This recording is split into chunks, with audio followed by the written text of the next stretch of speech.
샬롬, 좋은 아침입니다. 여러분의 오늘이 예수님 때문에 조금 더 감사할 수 있는 그런 날이길 기원합니다. 지난 월요일에 말씀을 나누고 하루 걸러 수요일인 오늘 다시 말씀을 나누게 되었습니다. 앞으로도 그럴 것 같습니다. 제가 이제 학교를 다니게 되었거든요. 사실 지난 3년간 턴투갓을 하면서 계속 걱정한 일이 있었습니다. 하나는 제가 턴투갓만 하고 있으니 경제적인 것이 걱정이었고, 또 하나는 언어가 걱정이었습니다. 하루 종일 방에서 한글로 말씀을 준비하고 영상 찍고 편집하잖아요. 사람을 만날 일이 없습니다. 그러지 않아도 못하는 영어를 완전히 잊어버리게 될 지경이에요.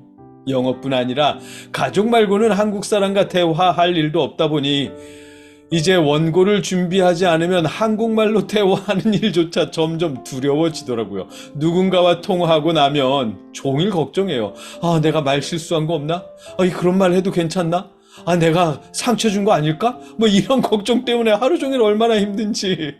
대화를 자주 하지 않아서 그래요. 사회성이 점점 떨어져 가는 거죠. 그래서 이걸 어떻게 해결해야 하나 걱정하며 계속 기도했는데, 마침 하루 6시간씩 일주일에 총 30시간을 학교에 다니면서 프랑스어를 배우면 월 920달러가량을 생활비로 지원해준다는 프로그램이 있더라고요. 퀘벡 정부에서 주는. 그래서 이 프로그램을 발견하게 된 것도 기도 응답이고 하나님이 주신 기회겠구나 싶어서 신청했고, 허가가 나와서 학교에 다니게 되었습니다. 1년 코스라는데 일단은 3개월만 확정이고요. 그러다 보니 이제 매일 말씀을 준비하는 일은 어려울 것 같고, 월, 수, 금 이렇게 격일로 말씀을 나누게 될 것 같습니다. 학교 좀 다닌다고 말씀 준비를 매일 못하고 게으름 피울 생각지 마시고, 50이 넘어서 구구단도 가물거려지는 이 시점에 새롭게 외국어를 공부하는 제 머리를 위해, 혀를 위해 기도해 주십시오. 그리고 격일로 말씀을 나누더라도 지금처럼 계속 함께 하나님의 말씀을 나눠주시길 바랍니다.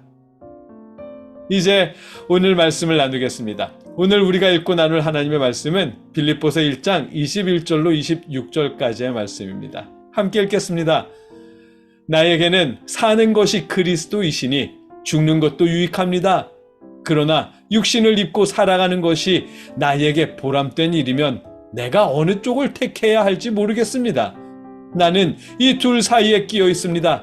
내가 원하는 것은 세상을 떠나서 그리스도와 함께 있는 것입니다. 그것이 훨씬 더 나으나 내가 육신으로 남아있는 것이 여러분에게는 더 필요할 것입니다. 나는 이렇게 확신하기 때문에 여러분의 발전과 믿음의 기쁨을 더하기 위하여 여러분 모두와 함께 머물러 있어야 할 것으로 합니다. 내가 다시 여러분에게로 가면 여러분의 자랑거리가 그리스도 예수 안에서 나 때문에 많아질 것입니다. 아멘. 바울 서신을 읽으면서 바울 사도는 삶의 의미가 무엇일까 싶을 때가 많았습니다. 생각해 보세요. 죽을 고생을 해가며 여러 지역에 방문해서 교회를 세우면 이내 다른 사역자들이 와서는 바울은 사도가 아니야! 라며 모함합니다. 성도들은 또 그 말에 넘어가서 바울을 의심하고 바울에게 배운 그리스도의 은혜와 이웃을 사랑하라는 예수님의 가르침을 헌신짝처럼 버립니다. 대신에 율법을 지켜 순종하면 복받고 성공한다는 말에 홀라당 넘어가 버립니다. 이웃은 안중에도 없고 자기만 복받으려고 길을 씁니다. 바울 사도가 박해를 무릅쓰고 복음을 전한 결과가 이렇습니다. 그뿐이게요. 죽을 고비를 넘겨가며 복음을 전한 자신은 감옥에 갇혀 있는데 잘못된 복음을, 거짓 복음을 전하는 거짓 교사들은 칭송을 받습니다. 게다가 바울이 감옥에 갇힌 건 그의 믿음이 잘못돼서 그렇다느니, 믿음이 부족해서 순교를 두려워한다느니 하는 비판도 들립니다. 성경을 읽으면서 이런 상황을 목격하다 보니 바울 사도는 사는 게 재밌었을까?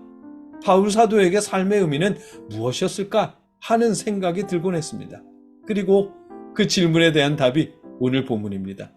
바울 사도는 나에게는 사는 것이 그리스도이시니 죽는 것도 유익합니다 라며 자신의 삶의 의미는 예수 그리스도라고 고백합니다. 자신이 살아있는 이유, 살아가는 이유, 박해를 무릅쓰고 복음을 전하는 이유, 감옥에 갇혀있는 이유, 감옥에서도 이렇게 빌립보 교인들을 위해 편지를 쓰는 이 모든 이유는 예수 그리스도 때문이랍니다.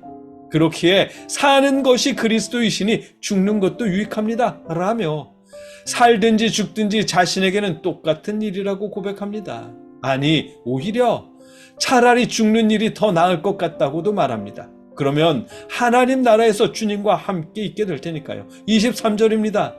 나는 이 둘 사이에 끼어 있습니다. 내가 원하는 것은 세상을 떠나서 그리스도와 함께 있는 것입니다. 그것이 훨씬 더 나으나. 아멘. 예수님과 함께 하나님 나라에 있으면 더 이상 모진 일들을 경험하지 않을 수 있잖아요. 실제로 바울 사도의 시대에는 죽음이란 삶의 고난으로부터 해방이라고 여겼다는데 바울 사도에게 있어서는 해방보다 더 큰 의미, 주님과 함께 거하는 일일 테니 그것을 더 바란답니다. 그러나 그럼에도 빌립보 교인들을 위해서 이 땅에 잠시 더 머물길 바란답니다. 내가 육신으로 남아있는 것이 여러분에게는 더 필요할 것입니다. 나는 이렇게 확신하기 때문에 여러분의 발전과 믿음의 기쁨을 더하기 위하여 여러분 모두와 함께 머물러 있어야 할 것으로 합니다. 아멘. 바울이 풀려나 봤자 결국은 박해와 시련의 연장이 될 뿐입니다. 그럼에도 빌립보 교인들을 위해 이 땅에 잠시 더 머물기를, 순교 대신 풀려나기를 바란답니다.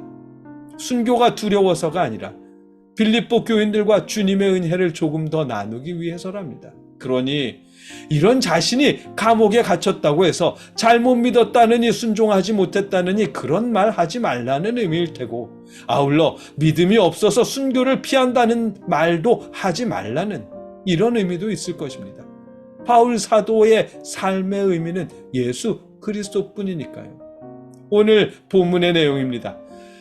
삶의 의미는 예수님뿐이라고 고백하는 바울 사도가 부럽고, 온갖 시련과 고난 속에서도 그 고백을 삶으로 증명해주는 바울이 대단하게 느껴집니다.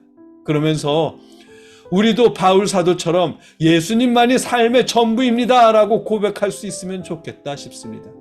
그럴 수 있기를 바랍니다. 삶의 무게가 버겁고 삶의 의미가 희미해져서 갈 때 여러분을 살리시기 위해 대신 죽으신 우리 예수님의 사랑을 기억하고 그 사랑으로 인해 살아갈 의미를 다시 찾을 수 있기를 하나님께서 역사해 주시길 주님의 이름으로 기원합니다. 함께 기도하겠습니다. 사랑의 아버지 하나님, 우리는 하나님이 하실 일을 기대합니다. 그럼에도 불구하고 삶의 무게가 우리를 짓누를 때면 하나님, 그럴 때 주님의 십자가 은혜와 사랑을 기억할 수 있도록 도와주십시오. 주님의 그 사랑을 위해 또 함께 기도해주는 누군가를 위해 다시 힘을 낼 수 있도록, 살아갈 수 있도록 붙잡아 주시옵소서. 예수님의 이름으로 기도드립니다. 아멘.